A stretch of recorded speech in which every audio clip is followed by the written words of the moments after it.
আসসালামু আলাইকুম। কেমন আছেন বন্ধুরা সবাই? আশা করি যে যেখানে আছেন সবাই ভালো আছেন। আমিও আলহামদুলিল্লাহ আল্লাহর রহমতে অনেক ভালো আছি। তো প্রতিদিনের মতন আবার একটি ব্লগ নিয়ে আসলাম। সব সারাদিনে যে কাজগুলো করব আপনাদের মাঝে সেই কাজগুলো শেয়ার করব। তা আমি মাত্র ঘুম থেকে উঠলাম আর এখন বাজে 8:30। 8:30 মানে তো অনেক বেলা, আর শীতকালে তো বেলা অনেক ছোট। 8:30 বেজে গেছে, অনেকটা দেরি হয়ে গেছে। তা আমি আজকে লেট করে ঘুম থেকে উঠছি। ওদিকে আমার আপু আমার আম্মু তারা ঘুম থেকে অনেক আগে উঠে গেছে, উঠে অনেক কাজগুলো তারা করে ফেলছে। আমি মাত্র উঠে বিছানাটা শুধু ঠিক করছি, আর কোনো কাজ এখনও পর্যন্ত কিছুই করি নাই। আর শীতকালে বেলা একদম উঠতে ইচ্ছে করে না, কারণ একবার মানে লেপের ভিতরে ঢুকলে তখন যদি লেপ গরম হয়ে যায় তখন কিন্তু দেখবেন লেপ গরম হয়ে গেলে তখন ঘুমটাও ভালো হয়, তখন উঠতেও ইচ্ছা করে না।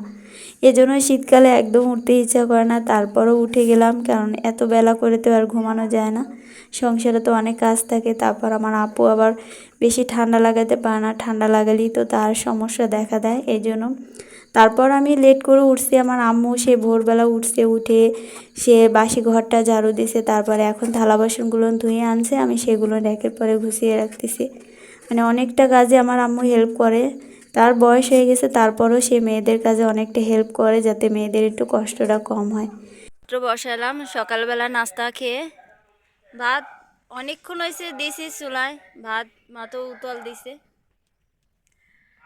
আর এদিকে আমার আম্মু একটা নতুন চুলা পাচ্ছে, না এখনো মাটি দিয়ে খালি শুধু করে রাখছে।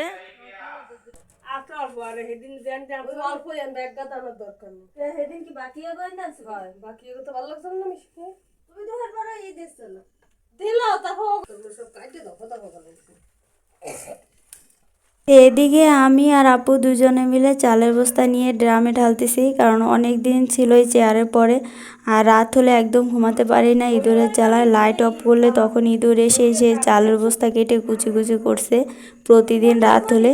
আর অনেকগুলো চাল ফেলে রাখছে, এই জন্য এখন ড্রামে ঢেলে রাখবো। আর এদিকে আপু সেই চাল রেখে এখন আলু কিনতে গেছে।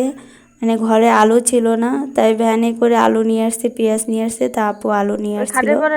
আর এখন চালগুলো এখন ড্রামে ঢেলে রাখবে। থাকবে নাকি?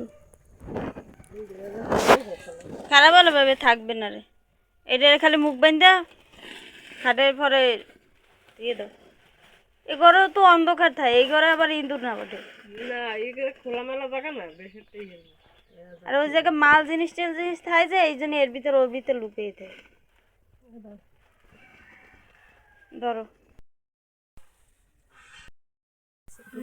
চালগুলো তো সুন্দর আছে।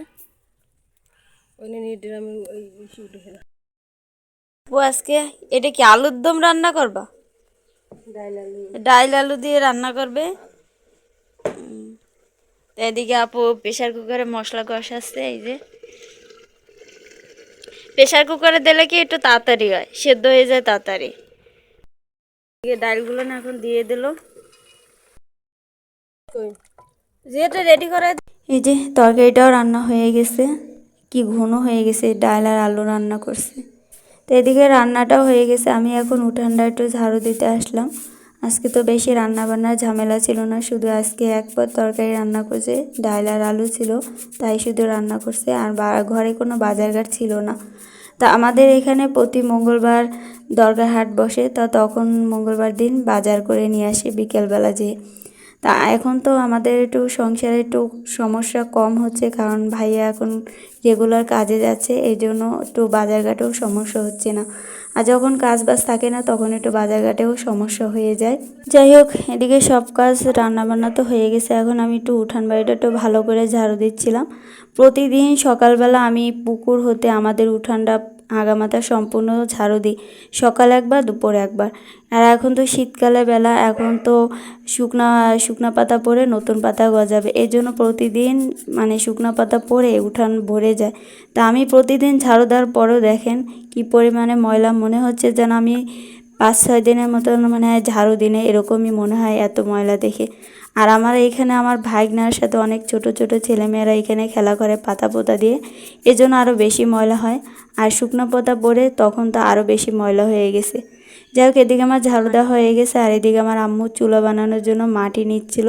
তা আমি এদিকে এসে দাঁড়ায় রয়েছি, আম্মুকে একটু হেল্প করব, মাটি নিয়ে যাব। এই যে বালতি ভরে দিল, আমি এখন মাটি নিয়ে আম্মু যে জায়গায় চুলা বানাবে এই যে রেখে দিলাম। আর এদিকে আমার ভাগনা সে কবুতর পুষতো, তা কবুতরগুলো বিক্রি করে দিছে, কারণ যেহেতু ওর পরীক্ষা চলতেছে এখন কবুতর মানে পুষতে গেলে তো ওর পড়ালেখার সমস্যা হয়ে যায়। এজন্য ভাইয়া সেই কবুতরগুলো বিক্রি করে দিয়েছে। আর কবুতরের খোপের ভিতরে ইঁদুরে বাসা বেঁধেছিল, তা ভাইয়া পরিষ্কার করে সবগুলো নামিয়ে ফেলছে। এদিকে সব দুপুরে সকালে সব কাজ শেষ করে দুপুরে এখন খেতে আসলাম। এই যে সেই ডাল আর আলু দিয়ে রান্না করছে। তো সবার খাওয়া প্রায় শেষের দিকে, আমি মাত্র এখন আসলাম গোসল টোসল করে নামাজ পড়ে এখন বসলাম খেতে। ডালটা যে অনেক ঘন হয়ে গেছে। আর আমার আপুর রান্না তো অনেক সুন্দর, আপনারা তো দেখেন যে রান্না বান্না তার কত সুন্দর করে রান্না করে আমার আপু। আর ওর রান্না সবাই প্রশংসা করে, ও অনেক সুন্দরভাবে রান্না করে। 2 প্যাকেটে কি সিরিয়ান জায়গা 2 প্যাকেটে? আজকে মঙ্গলবার ছিল, ভাইয়া দরগার বাজারে গেছিল, তা বাজার করে আমার ভাগ্নের কাছে পাঠাই দিছে সাইকেলে করে। এই যে বাজার কি কি আনছে আপনাদের দেখাই। লাল শাক, লাল শাকের কথা বলছে, এই জন্য 2 মিনিট আবার লাল শাক নিয়ে এসে। এই কি মাছ? সেদিন যে মাছ আনছিল সেই মাছ নেই? ওটা কি মাছ বলে? তেলাপিয়া মাছ। আর একটা সাগরের মাছ। সাগর মাছ 2টা লাগে। কলম্বো না, মানে আরেকটা, মানে সাগরের মাছ আনছে কিন্তু সঠিক নাম জানি না। আর এটা হচ্ছে তেলাপিয়া মাছ। কি আনছে? ফুলকপি। ফুলকপিটা সাদা দপদপ করে, বড়ই আছে ফুলকপি। ওলকপি সব। এখন তো শীতের তরকারি, এখন তো শীতকাল, এই জন্য সব শীতের তরকারি। আর শীতের তরকারি খেতে অনেক ভালো লাগে। শালগম আছে, আবার এই যে ধনে পাতা আনছে, তারপর এই যে মূলা,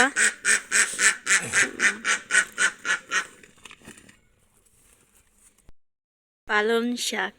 ওয়াও, সব শাক শাক। সেদিনকার মতন তুমি যে একবার আনছিলা লাল শাক আর পালং শাক, এই যে ও সিম। শাকের মুড়িগুলো না অনেক বড় বড় আছে তোমার। আর এই যে কি সিম আনছে। তা আমার সারাদিনে যে কাজগুলো করলাম আপনাদের মাঝে শেয়ার করলাম। আর আমার ভিডিওটা আপনাদের কেমন লাগলো অবশ্যই কমেন্ট করে জানাবেন। তা আজ এই পর্যন্ত, আপনারা ভালো থাকবেন, সুস্থ থাকবেন। আল্লাহ হাফেজ।